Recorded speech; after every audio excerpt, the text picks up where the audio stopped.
Hello, everybody. My name is Ray. Welcome to the Evangelical Dark Web. Today, we'll be talking about the drama alert going on at the Southern Baptist Convention in Nashville. And, we need to take a step back and just think about the larger picture of what is going on. And I think what is going on is a scam. Like this whole issue of sex abuse cover ups, I think is a scam.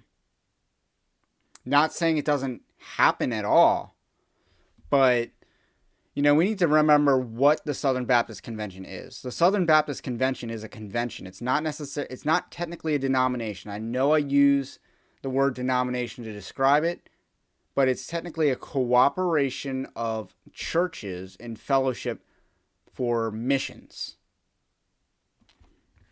And they pool their resources together. But ultimately, what defines a Baptist church are a few things. And these things are immersion, dunking people who are baptized, believers' baptism, not as opposed to paedo-baptism, believers' baptism. So you're dunking people after they have proclaimed Christ. And one of the key distinctions of a Baptist is congregationalist. A Baptist is a congregationalist. They believe in a bottom-up leadership structure where the elders of the church are accountable to the entire congregation. So, with that said, the Southern Baptist Convention is not a hierarchy the way that you think it is. There is a national convention, but the national convention is really a proxy for these issues like critical race theory, like modernism of the past. It's largely where a lot of these issues get fought because the national convention does have an influence over the lower levels. But as far as the church polity goes, as far as what goes on in the church is concerned, that's a local matter, and that's how Baptists always like it. That's, Baptists believe that, their church is independent. So a Baptist church is independent from the convention. They choose to cooperate with the convention, but they can leave at any time. It's a completely voluntary association. So there's this massive push about sex abuse cover-ups, but the way that the Southern Baptist Convention and Baptist church polity works is that this is an individual church by church basis. So one of the concerns about this entire issue is that there are these people that want to force a top-down approach about this issue. And I'm not sure if I want to call it a solution because I don't think there is a solution to an issue like sex abuse or child sex abuse or pastors cheating on their wives with members of the congregation. These things are going to happen. Total depravity exists. People don't stop being evil this side of heaven. So, we as a church have to contend with infiltrators. We have to contend with sin and tragedy within the church. So I think people are very naive about solutions to this. It's kind of like the same people that think if we just have sex education, we'll reduce the abortion rate. It's like, no, you won't. Kids can learn all sorts of things in school, but never remember them when they leave school. So that's first of all. And then the second reason that they really want to do that is so they can indoctrinate kids in sex education. So we need to be wise to what's going on here. We need to remember what Scripture says about how to deal with internal church matters, with sin inside the church. So I think this whole sex abuse cover-up issue is a scam because they are losing. And by they, I mean the theological liberals, the progressive theologians in the convention are losing. I don't think they can win this without going to the Democrat playbook of sex scandal. And the Democrats have done this multiple times. And I want to say the first time they did it was Justice Thomas. So, I think that's what's going on. That's why they're trying to go after Mike Stone really hard. And Mike Stone, he's a pastor of a local church, and he's been pretty involved with Southern Baptists at the national and state level conventions. But at the same time, we have to recognize that unless one of these crises, one of these events, one of these sins is involving one of the people that's at the national level, these issues really stay at a local congregation. There are exceptions to this, obviously. But the scam that is being sold, and especially by people who want to do a character assassination of the church, is that child sex abuse is completely rampant in the Southern Baptist Convention. But that's not necessarily the case. Statistically speaking, it's extremely rare in comparable institutions. The Southern Baptist Convention has, at least in between the time this data was being collected, has, 44,000 to 47,000 churches. You're going to find any sin that you look for, including child sex abuse. However, there are issues that can have biblical solutions. But what I see is a lot of these people, like the Caring Well initiative that Russell Moore was a big part of, were pushing a lot of the Me Too ideology and not really talking about a more simpler, let's just share information between churches on people who are offenders. I think that's a much better solution on a practical level because, it doesn't matter what the sin is. People come into the church, they commit a sin, they leave quietly, which is wrong. They shouldn't be allowed to leave quietly if that's why they're leaving. And then they go to another church and do the same thing. That's the issue that needs to be addressed, I think. So, going back to the whole national convention level politics, because I think sex abuse is everywhere.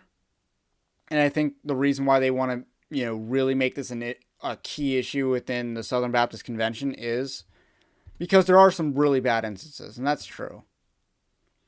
But I think it's more people are trying to play politics. And I think that's the larger thing that's going on here. They don't have a winning issue. They cannot win control of the Southern Baptist Convention by campaigning in affirmation of critical race theory.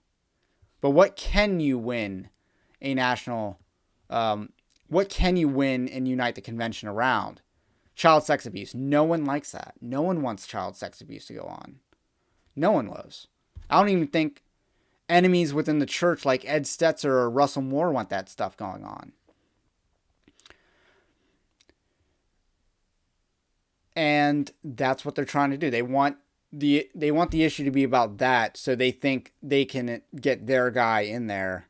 And their guy, and I don't know who their guy is. I guess some people think their guy is Ed Litton's clearly the candidate for the progressive wing. But Ed Litton's not going to do anything about this issue. Nothing substantive. Al Mohler is, Mr. Non-Disclosure Agreement. I don't see him doing anything about the issue. Randy Adams is Mr. Transparency. I endorsed him in my last video. I think he could do something about the issue. Mike Stone, I don't really know. I'll be honest, I don't really know. But I don't really believe these claims that he was covering up sex abuse. I don't really believe these claims. I think this is first of all, I don't think it's substantiated enough. And secondly, I think it is a planned, coordinated character assassination. I do think that's what's going on with regards to Mike Stone. But the comparison I want to draw to what's going on is QAnon. Remember QAnon? Russell Moore was, is one of the go-tos in the Southern Baptist Convention because he was head of the Ethics and Religious Liberty Commission. He was one of the go-tos for the leftist media to grab a hold of so he could bash the church for tolerating QAnon, even though QAnon wasn't really a big thing and it wasn't that widespread believed. Like, they want to act like Trump supporters were all QAnon, and that's not really the case. It's a very minority of a minority. And QAnon gained a lot of attention late in its lifespan because QAnon, which was always a scam, and I've always been against QAnon since at least 2017, 2018, probably around 2018. I remember I was going after this one social media candidate in Arizona, and he was a QAnon guy. And I was just going after him partially for that nonsense, but also because he was lying about being ahead in the campaign race that he finished 11th in. So I've been going after QAnon for a while, but obviously it's not a big issue for me, so I don't talk about it often. I don't write about it on Evangelical Dark Web often at all, if at all, because it wasn't a big issue. But one of the things QAnon, since it was a grift, and it always was a grift, and the thing about grifters is they chase what people want to hear, and that's what QAnon did. They chased what people wanted to hear, and people were, I guess, going to get tired eventually of hearing that sealed indictments are coming, and that Hillary Clinton's going to be arrested by Jeff Sessions. People are going to get tired of that message eventually. So what QAnon glommed onto was sex trafficking. And I believe this happened because of Jeffrey Epstein. When Jeffrey Epstein was arrested, you saw a lot more about QAnon being about sex trafficking and rescuing children. And another cause of this was that the Trump administration, via the U.S. Marshals, was recovering a large amount of children in operations that they were conducting. And QAnon glommed onto this. That is what the woke evangelicals are doing. They're glomming onto what people want. And what do people want? Not enough people want critical race theory. The Southern Baptist Convention is largely politically Republican and has been since the 1980s. And guess what we accomplished as a movement, as a collective movement? What did the grassroots evangelicals accomplish? We successfully made critical race theory a partisan issue. That is a win. And, I want to talk more about that and do a deeper dive on that later. But the Republican Party is taking a stand against critical race theory, and it's become a partisan issue. They don't have the votes to go full Democrat in the church at the national level. But what could they get the votes to do? Sabotage Mike Stone on the issue of child sex abuse cover-ups. I think they could get the votes to do that. These are QAnon tactics.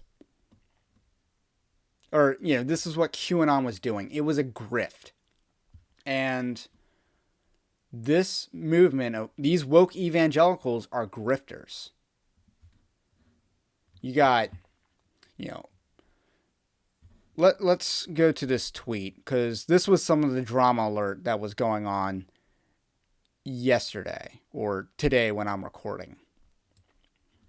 So you have this author, or this journalist, Jonathan Crone, and he writes at The Atlantic, Washington Post, Mother Jones. These are socialist outlets, complete communist outlets.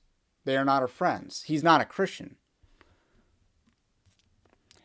So he talked about, so there's this incident between Mike Stone and Hannah Kate, and I guess her last name, I don't know if we're allowed to say her last name. Her last name's Hannah Kate Williams, if you want to look up her story. And so Hannah Kate Williams, she came out against her and brought forth allegations against her dad. I believe her and her sister did. I believe older sister.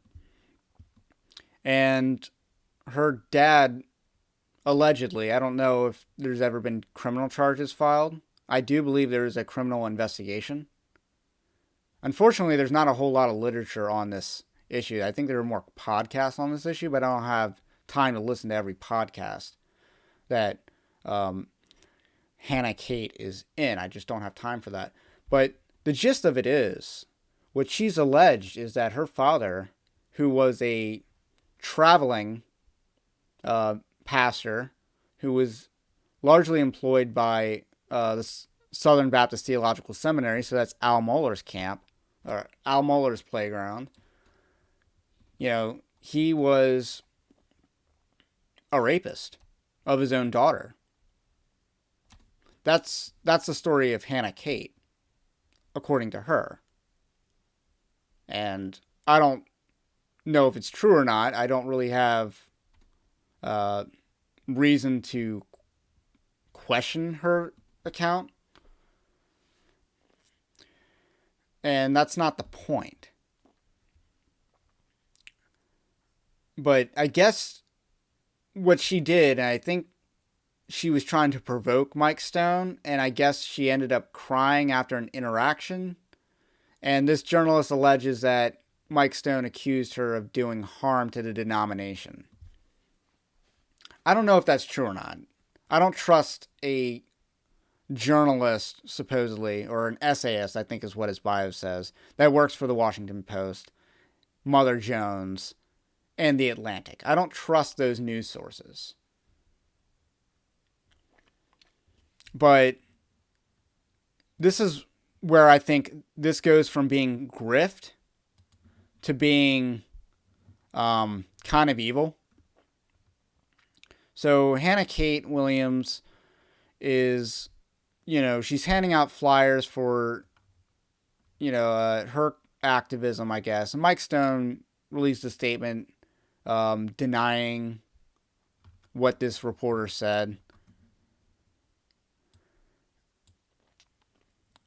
And you're seeing a lot of people that were ready to console her after this interaction. And by ready to console, I'm talking about they were there they were there to show up right after it happened, which to me could be a little suspicious. I mean, there are I believe the official count was a little over, there's somewhere between 11,000 and 17,000 messengers at this convention on a given day, right?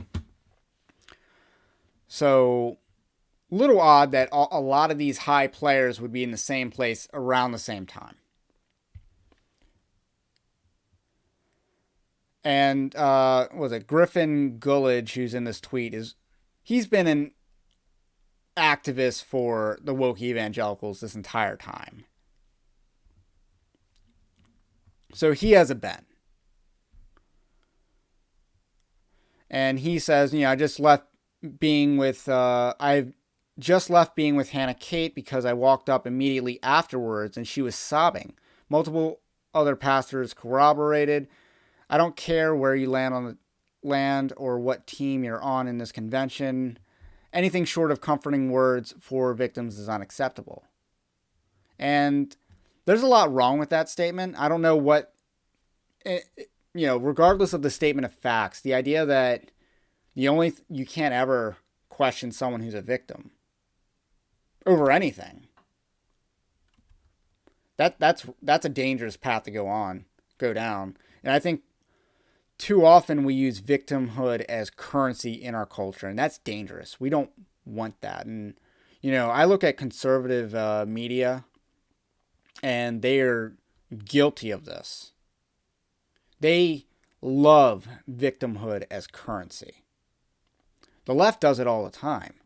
You had David Hogg foaming at the mouth to jump in front of a camera after people who went to his school were murdered. And to be honest, I don't think David Hogg would have it any other way. I don't think he would trade those people's lives or trade in his fame for those people who had never been killed. I don't think David Hogg would make that trade because he's a foaming at the mouth narcissist. With that said, I don't think Hannah Kate is David Hogg. I don't think she's like that at all. But I do think she's being used. And I believe underneath this tweet we had some more going on.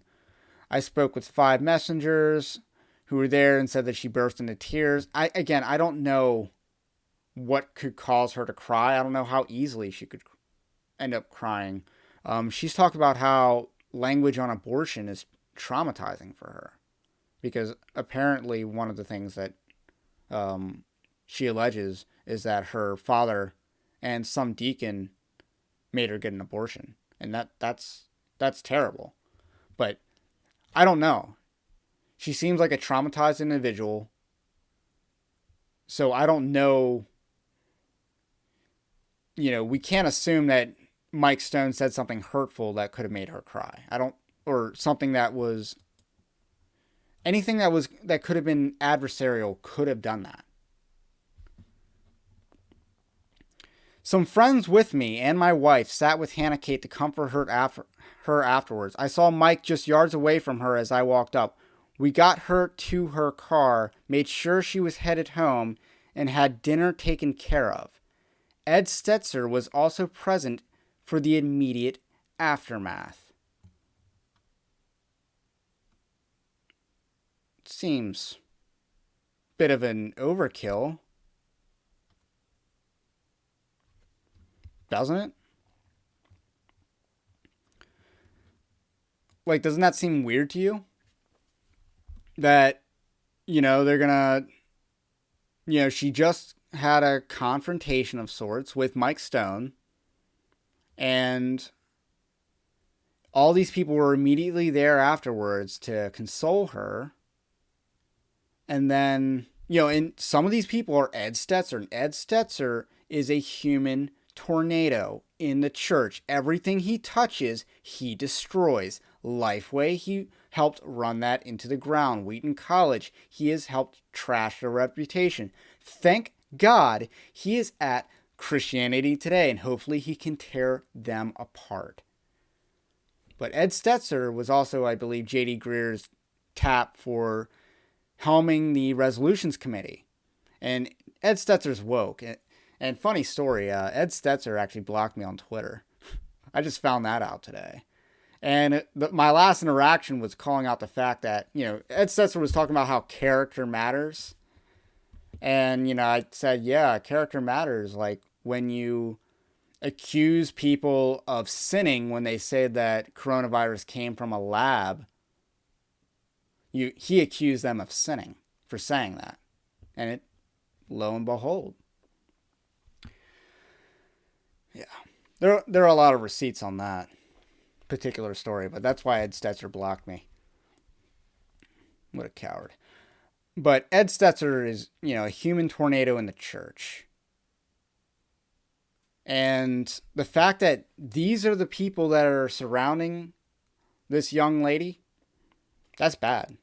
Like, I think she's being manipulated by some dangerous players. And, they're certainly treating her with dinner. I'm sure they're paying for her hotel. Also, providing her transportation. Because I believe in Nashville, it's pretty difficult to get an Uber down there because a shortage of that. And certainly when you have a bunch of people, 10,000, 17,000 people flying in for the Southern Baptist Convention, you're going to have a shortage of vehicles. So they're going out of her way. They're certainly, I think they're going out of their way to kind of control her to some degree. So, these are some bad dudes. Ed Stetzer being one of them. Because Ed Stetzer is all about, he's all involved with this, with the corruption within the Southern Baptist Convention. And this is Christy Wright, who said, honest question, what is the actual accusation against Mike Stone? Seems from reading here that it's because he made a lady cry. Any man knows that this is not a difficult thing to do. She is certainly right about that.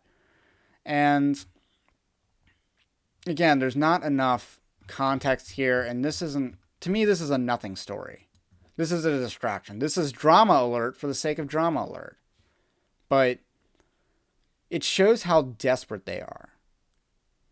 There's a large group of people, Ed Stetzer being one of them, I don't know about Ed Litton, but certainly Griffin Coolidge being another. That reporter, I think, is in on it because the mainstream media is in on this. They want to control the convention. They want to suppress the work of the church because the pagan media is not on our side. They've never been on our side. They never will be on our side. There is a vested interest in preventing Mike Stone from being president of the Southern Baptist Convention. A vested interest. And that says a lot more about the fact that they're afraid of Mike Stone, that there would be this elaborate coordination against him. If anything, that actually says Mike Stone might be more capable of the job than I think he is. But again, they're glomming on to this populist issue. A uniting issue, I guess is the best way to put it. They're glomming onto a uniting issue to tarnish him. They're glomming onto a uniting issue to tarnish the entire church at large, not just the Southern Baptist Convention, but you think when they get through with the Southern Baptist Convention, they're going to leave, I don't know, the PCA alone? The thing is, like I said in the beginning, sex abuse will always happen. Just like murder will always happen. It only took one generation, into humanity, Adam and Eve giving birth to two sons, for murder to take place. So we have to maintain biblical ethics and responses to sin. And I think churches largely fail at doing that. I don't think changing systems and upending systems and creating a top-down structure of how to handle an issue will change the fact that if you weren't responding in a biblical fashion before these changes, you aren't going to afterwards. Because, the way you handle sin is about how you handle your relationship with God. Do you hide your sin from God, or do you confess your sin to God? Do you repent of your sin to God? Or do you suppress it? Do you hide it from the world? Do you hide it from God? And that goes on anywhere. And I think it's a problem when churches are run like nonprofits instead of churches. I'm not saying that churches shouldn't be a 501c3. That's not the argument that I'm making in this video. The argument that I'm making is that a church can have a 501c3, but they cannot operate like one. They must operate like a church. They're not to operate like a bureaucracy. And the number one rule of bureaucracy is self-preservation. That is the number one rule of bureaucracy. So, again, I don't think Hannah Kate's a bad person.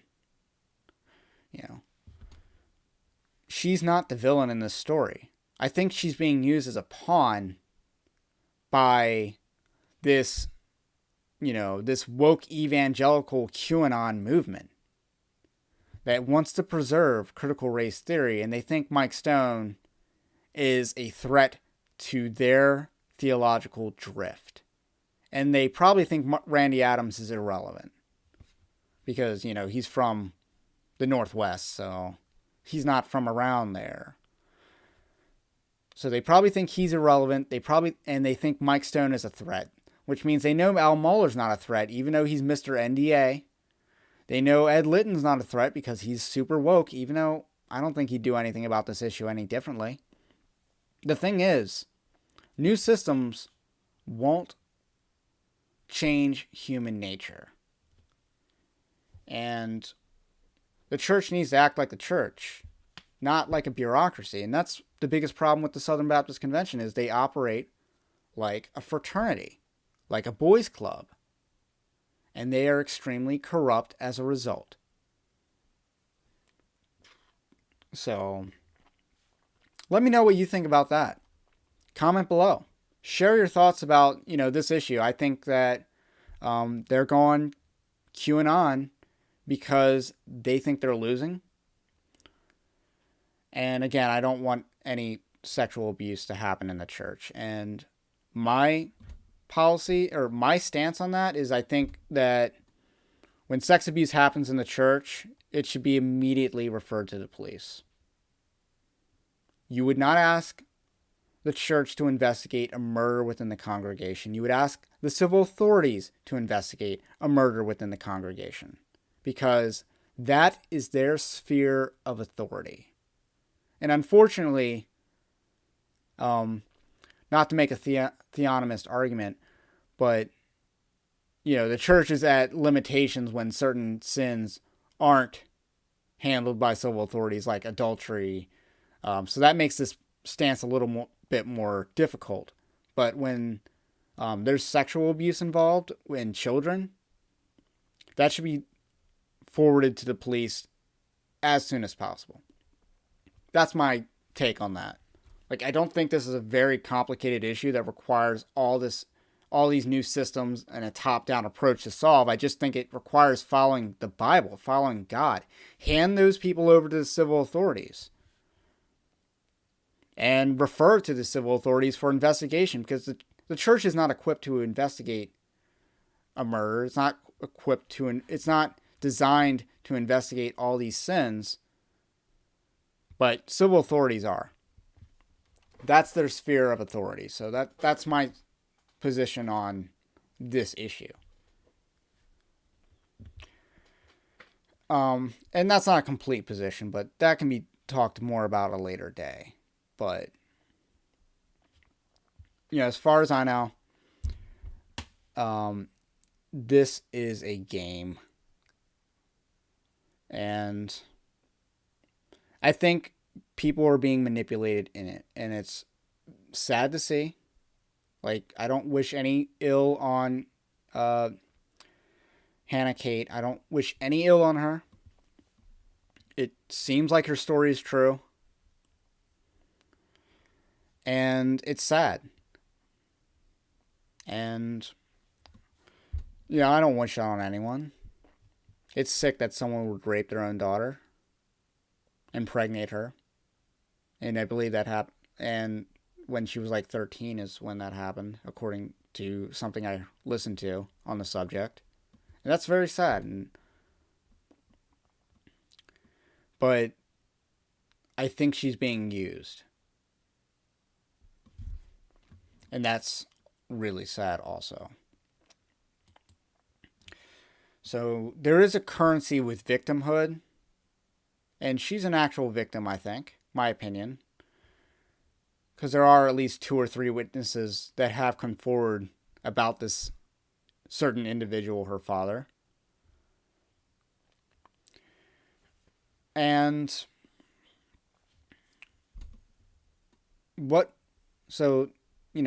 that, I think that's all I gotta say about that. My name's Ray. This is the Evangelical Dark Web. If you like this kind of content, subscribe to the channel. And also check out evangelicaldarkweb.org and subscribe to that as well. Comment below what you think about what I think, and I will catch you on the next one.